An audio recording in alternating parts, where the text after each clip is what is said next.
welcome to Not Made. My name is Rachel, and today we're going to be doing a little different video. I decided to do a crochet and chat because I'm not brave enough to do a live. Mostly because I feel like nobody would show up and then I'd just be sitting there by myself, just talking to no one, which is kind of what I'm doing right now, but I like to think that someone's going to watch it at some point. And anyway, I'm not ready for all that chaos, and I probably wouldn't be able to actually crochet and do the live and pay attention and actually not mess up stuff. So we're not there yet. We're not at that level. Although I do kind of feel like it would be fun to have like a Zoom crochet and chat. Okay, tell me, is it fuzz or is it just silver? It's just silver. It's just the, you know, sparkles, little fairy dust. Okay. I want to talk about a couple of things that I made before I get into the crocheting. The reason why this is backed up so far and I'm trying to holler because I don't have a mic and hopefully you can hear me is so that you will actually be able to see while I'm crocheting. But I have been working on a very large pattern test, and because of that I haven't really gotten anything else really accomplished. I've done a couple of little things, and so I will be sharing those with you. I've got the camera on the opposite side this time, so I probably won't be looking at you as much as I should. So anyway, okay, I'm gonna dive right in. Let's talk about what I've done, and it's very simple. I made more macarons. They don't have a face yet. I mean, they don't have a smile. So I got these three guys, and then I did this one this morning because when I'm working on a large project, I feel like I need to get something done. Otherwise, I feel like I'm not doing anything. Okay, so like when I'm working on blankets, it takes a long time, and yeah, that's a fun mindless thing that I can work on, but I like to have finished objects also. Unfortunately, I forgot about my little hack for the feet on this one, so the color change is at the top again, but that's okay. These little macarons are by the Squishy, I cannot say, the Squishy Witch on Instagram. So it's a free pattern and they work up really, really quickly. So it gives me that dopamine hit, that sense of satisfaction. And so I made, this is three. It's a three that I've made this week. I am, like I said in my last video, I don't think I'm gonna make any more of the larger ones, because I'm just not sure how these are gonna sell. But I'm gonna make enough of these so that I have a nice display of little macarons. Plus they're easy and I like to make them. So there's that. Another thing is I did sell one of these at my last market, so I had my son 3D print me another one, and the boy charges me for these. Okay, so this is not free. Just because he has a 3D printer, I still get charged. But I have to show you something else that he made me. I was looking for a tool to help with safety eyes, and this is what he printed for me. I paid him for this as well, but he found this file somewhere, and so that's my little safety eyes tool, because I was looking on Etsy, as one does, and I was looking for a safety eye tool, and I found some that are they definitely were 3D printed, you could tell, and I like, okay, but they were like $2 something, and I thought that's good. So I went ahead and stuck it in my cart, and then when I went to buy it, it was gonna be like $9 something in shipping for this $2 something item, and I understand why people do that, but at the same time, like, I would rather you price your item at $9 and then have $2.50 shipping or whatever it is, you know, than to tack on that gigantic shipping. This is light, okay? It's plastic. It's 3D printed. That thing was on a little ball chain keychain thingy. It was probably not even this big, and and I was gonna have to pay $9 to have it shipped. I just wasn't interested in doing that. So that's when I took a screenshot of it and I sent it to my son. I was like, do you think I could print something like this? And I'll pay you for it. So I did. So anyway, there was that. And then I have to show you this. This is absolutely not crochet related at all. But my daughter made me this bookmark with the capybara. She's the one who went with me to the capybara place, and so I hope it focused. I don't know if it did, but she created this bookmark for me. So I'm going to talk more about capybaras later, because after we have our little crochet and chat, I'm going to share a funny story. No, we'll get into that later, okay? I did put in one order this week because, not for yarn, Okay, so it's okay, we're all good there. But this is all of the stuffing that I have, the polyfill that I have left. It's in the Ziploc bag because I pull it out and I stuff it in here so I can drag it around the house with me to go wherever I need to do my projects. But this is not going to work for this current gigantic project that I'm doing. So for the first time ever, I purchased an order from Amazon, a 20-pound bag of box, whatever, of the polyfill. And normally I only get the 5-pound ones. So I honestly have no idea where I will fit this thing because the 5-pound boxes are already ginormous. And then of course, once you open it, it's just like everywhere. So I don't know what I'm going to do with all of it, but I just couldn't bring myself to spend the equivalent of so much more on the smaller box. Okay. So again, it's the deals that get me. So I do have that coming in. Hopefully it'll be here by Tuesday. And I also ordered, for the first time ever, some hand painted eyes from Etsy, and I need to double check on the shipping on that because they have been shipped and they've supposedly been in my state for at least a couple of days. I did get that notification, but I have not received them yet, so I'm hoping they're not lost somewhere. But I need to get my hands on those because I need them for this current project, and then I got a pair that are going to be perfect for the splooting Night Fury. So that's going to be an upcoming project when I'm done with this pattern test. So that was my only crochet related splurge for this week. All right, so here's where I'm at. I have a stitch marker here to mark my starting round, and then I have my regular stitch marker, which is just a bobby pin. I find that easier than having to unclasp stitch markers over time. I mean, it just saves me a little bit of time. I'm using Bernat Baby Blanket Frosting. What color? Where'd it go? This skein just collapsed on me, so I'm getting through it. But I saved what color is it? I don't think this is available anymore, so it doesn't really matter. But this is Very Berry Bernat Baby Blanket Frosting. So that's what I'm working with. Yes, I was happy to find this large pattern test because it means that I could work through some of that yarn stash that I've got going on. Anyway, I just thought I would chat a little bit. Oh, there it is. Lost my hook. I'm using a 6.5 for this. And I finally got to a place in the pattern where I could just crochet a bazillion rounds. And you'll have to forgive me for looking down because I cannot crochet without looking. I've just never learned that skill. I've watched people do it and it's almost like, I don't know, kind of freaky that they're able to do that. It's not me. So, all right, the first one I wanted to talk about, because now you're seeing me actually crochet. You'll probably realize that I do not crochet the same way most people do. And I watched a video yesterday, I want to say it was, and I can't remember who the creator was. I was going to go back and try to find it, but her whole video, she's an amazing, fun little British accent, at least I think. Pretty sure. Didn't sound Australian.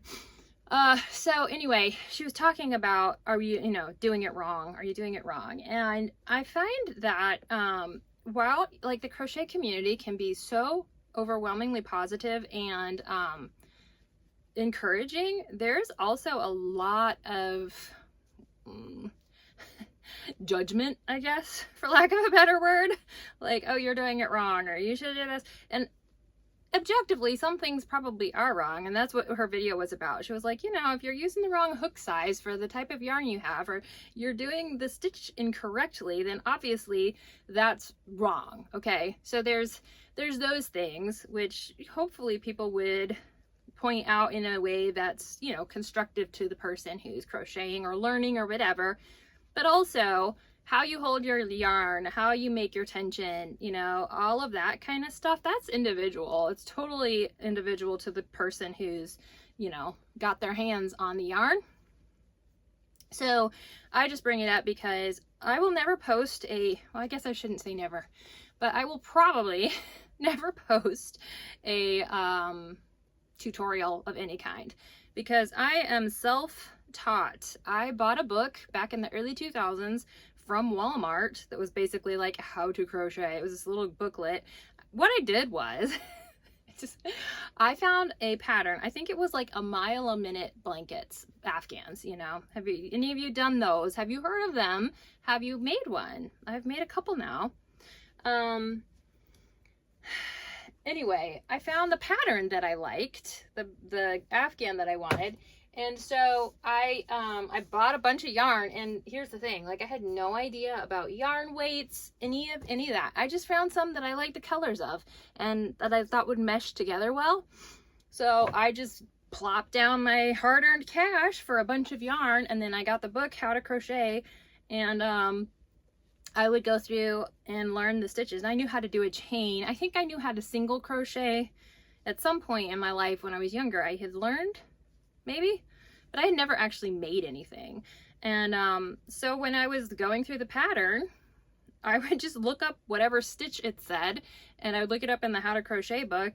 And of course, you know, it was just illustrations, like, you know, like a graphic of a hook in the yarn. So I just did my best to interpret that as best I could. So I initially I didn't realize you were supposed to go through both loops of the stitch. I thought you just went through one. So most of my first projects for years, it was all in like back stitch only, back loop only, but I was mostly just doing blankets at the time. So it was all just, you know, front, back, or just straight rows. Anyway, all of that to say, I taught myself how to do it, and eventually after some really, you know, floppish projects, you know, the blankets where the side is like angling in because you can't keep your stitch count accurate. I had a few of those, and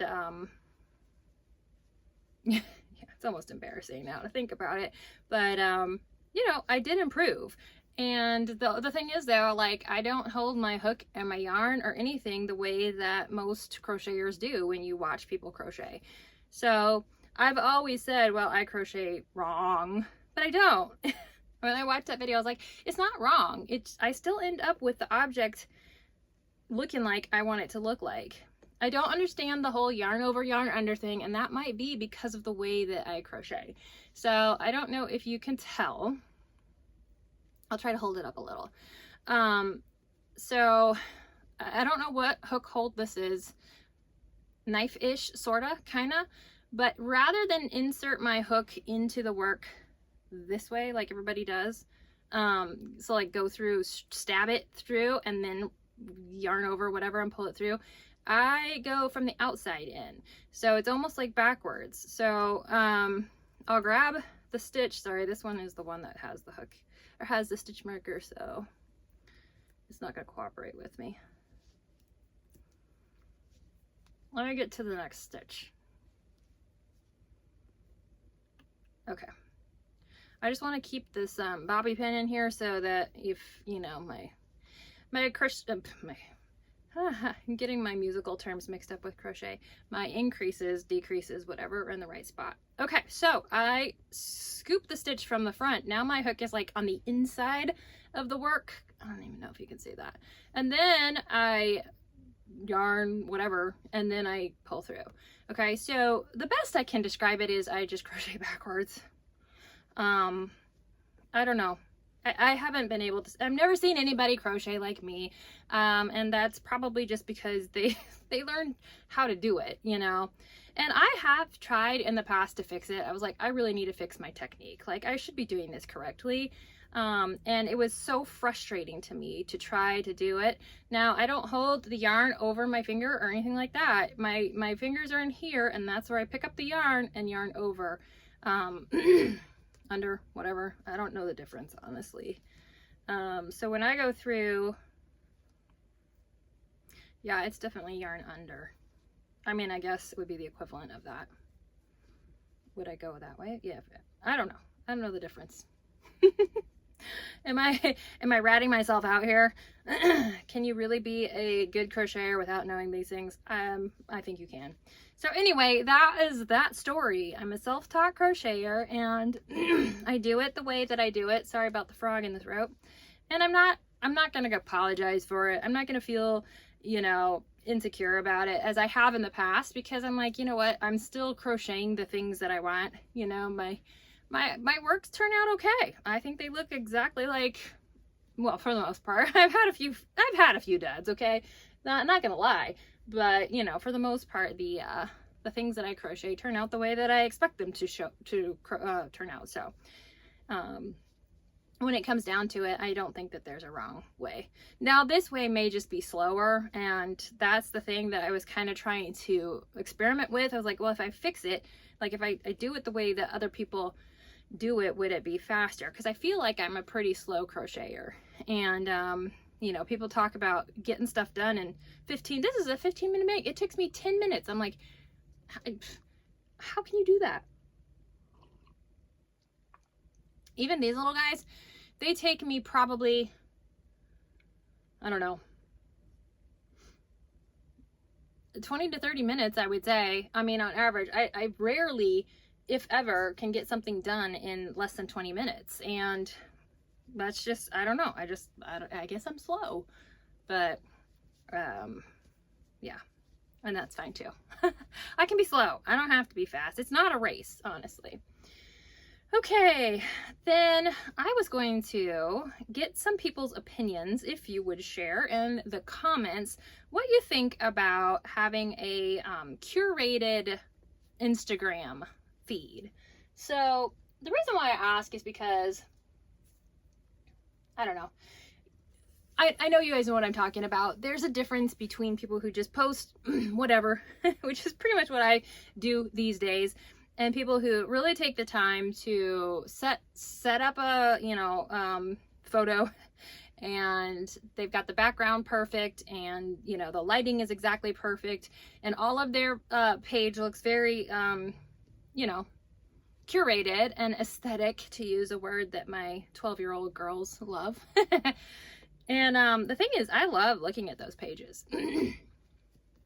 I love the creative aspect behind making those photos look nice.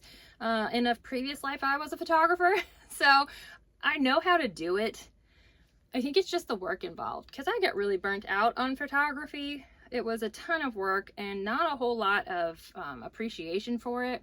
And while I loved the creative aspect of, you know, setting it up and doing the photos and getting the lighting just right and all of that, it's a lot of work. And if people don't appreciate it, or, you know, they're nitpicking you about your prices and, you know, all of that, it just wasn't, yeah. So I think that I have a little bit of a mental resistance to doing the curated thing. And if you scroll back far enough in my news feed, you'll see where I actually was trying to do that. Or not my news feed, my Instagram feed. But honestly, don't do that, because I wasn't doing it well even then when I was trying to make it look curated. So I guess my question is, like, do you think it's worth it to put the effort in for a curated look? Or do you think just kind of posting on the fly is fine?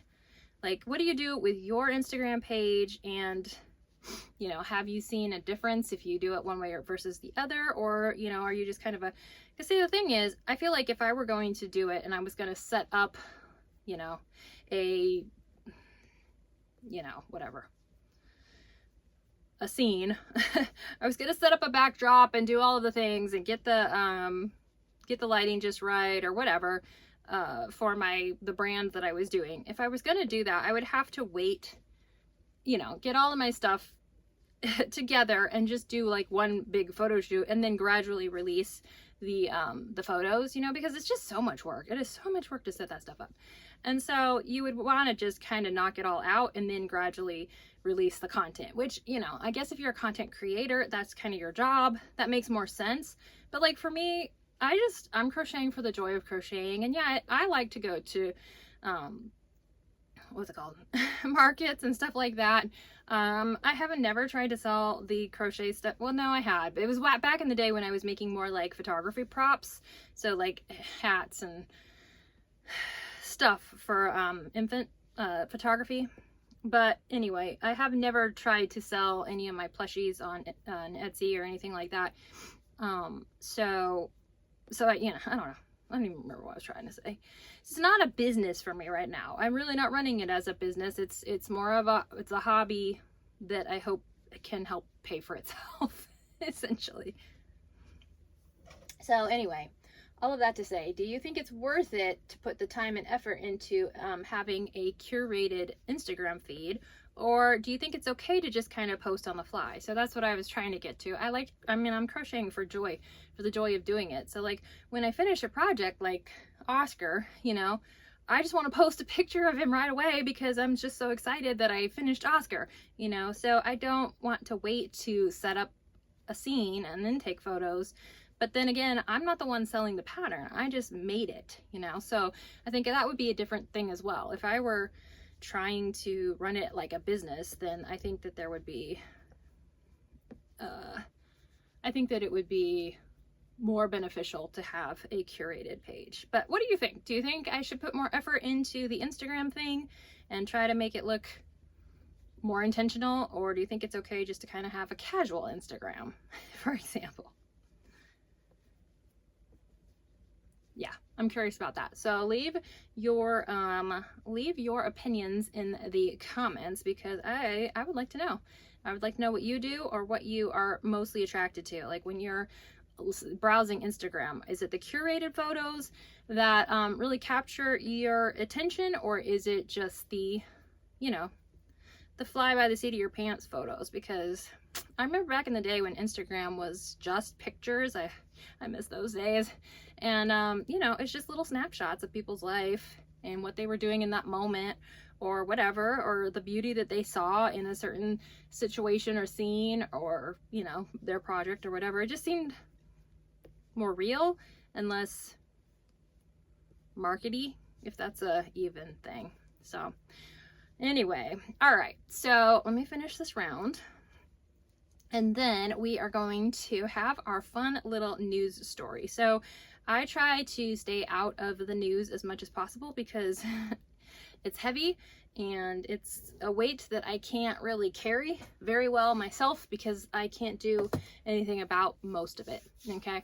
Not that I want to keep my head buried in the sand or anything like that, but I know that I can stay on top of things that are important to know without having to get into the nitty-gritty and listen to it constantly. It just weighs on my mind a little too heavily, and so I have to really protect my mental peace in order to function, because it's just really hard to try to carry all that. And honestly, I don't believe that we were meant to know everything that's happening everywhere in the world. I don't think that we were designed to have to carry that burden. And now, you know, technology and the internet and all of the things make it so that we know everything that's happening everywhere. All of the atrocities, all of the bad stuff, all the everything we have to know about.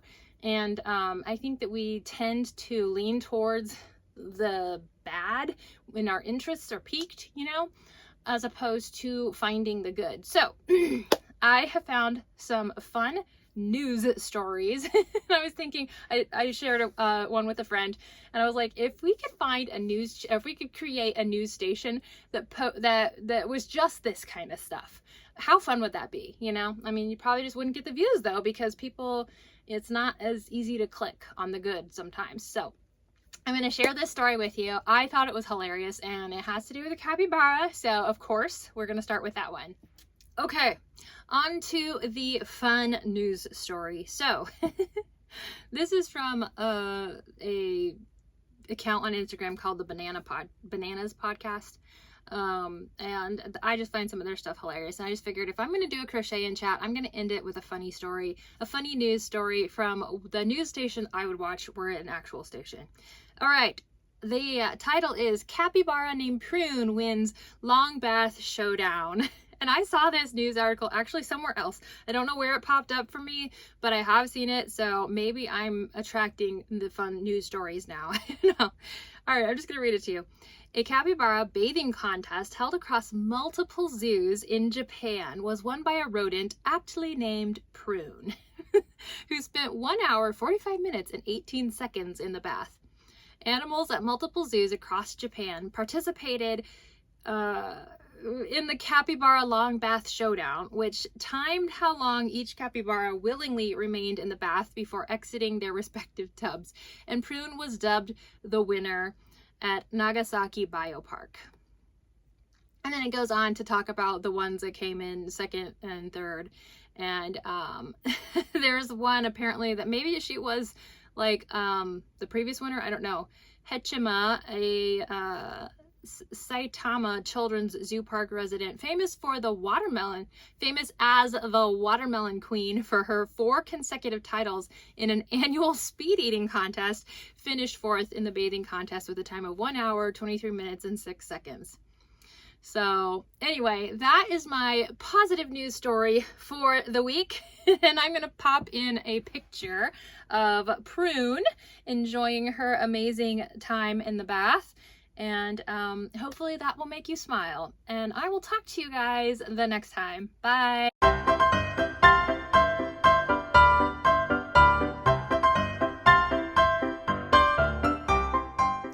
Okay, it's a bonus clip. So the mailman delivered my box from Etsy. I blacked out all the addresses on there, so trying to be safe on the internet. This is from, well, I don't know now because I crossed it out. I can't remember the shop name, but I'm definitely going to find out.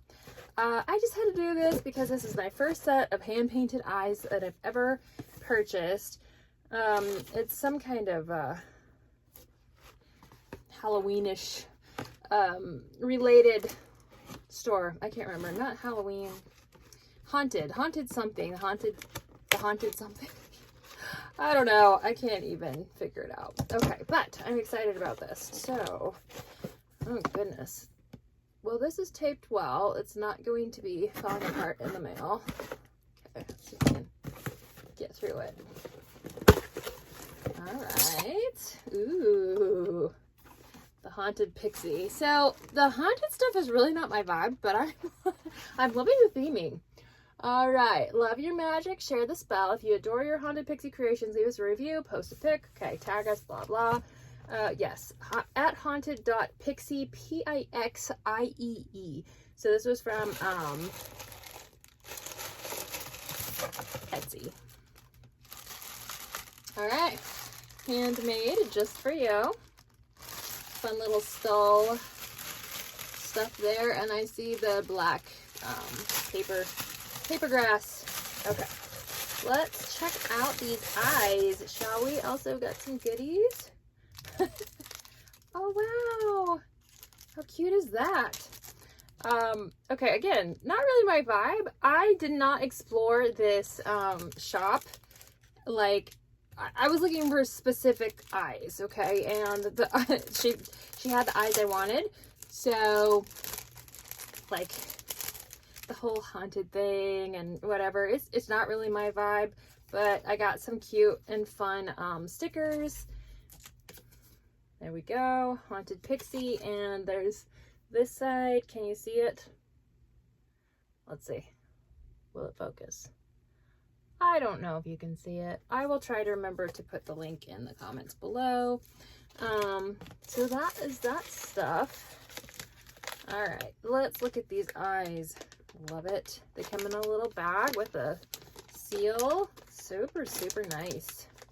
These eyes are Night Fury. So of course I had to get them because, ooh, back's coming off. Falling off. Because I'm planning on making a splooting Night Fury. So let's look at these. These are 35mm. Hopefully it is focusing and you can see what they look like. So that's gonna go super, super well with that pattern. 35mm? Yeah, I think that's right. Right? Let me put the backs in. I don't want to lose these. Yikes. Okay. Oh, I meant to show you the other thing that was in a little goodie bag was this little, this little ghost. Let's see. It's like a little resin ghost. Cute. Okay. I wonder if it glows in the dark. Does it? Let's see. No, I don't think so. It just looks like it could. All right. And then the eyes for my pattern test are called Pixie Promise. Okay, let's get them out. And these are 40mm eyes. Yikes. Let's get those backs off. Okay. All right. So, right off the bat, I'm noticing that these eyes, and the other ones I noticed too, are just a wee bit smudgy. I'm hoping it's not like scuffs, but maybe just smudges. I kind of would like it if they just left the protective coating on, the protective plastic, you know, because yeah, feels like they can easily get scuffed up. All right, but these are the 40mm eyes I got for my my pattern test. So hopefully you can see those, see the different glitters. I like them a lot. I think they're going to go really well with this yarn that I'm using. So that was fun mail, even though I had to pay for it. So, all right. Lots of fun stuff. If you're into needing what are these called? Hand painted eyes. I really do like the way the Night Fury ones look, with the kind of yellowish in the center and then moving out to green. I wonder how that's accomplished. Anyway, that was a fun little package. I didn't even know the name of the the name of the shop that I used when I ordered the eyes. I literally just put them in my cart and bought them to get them here in time for the pattern test. So that was kind of interesting, but it was a fun surprise. So there we go. All right, well, that was it. And thanks for sticking around for the bonus clip. I'll see you guys next time. Bye.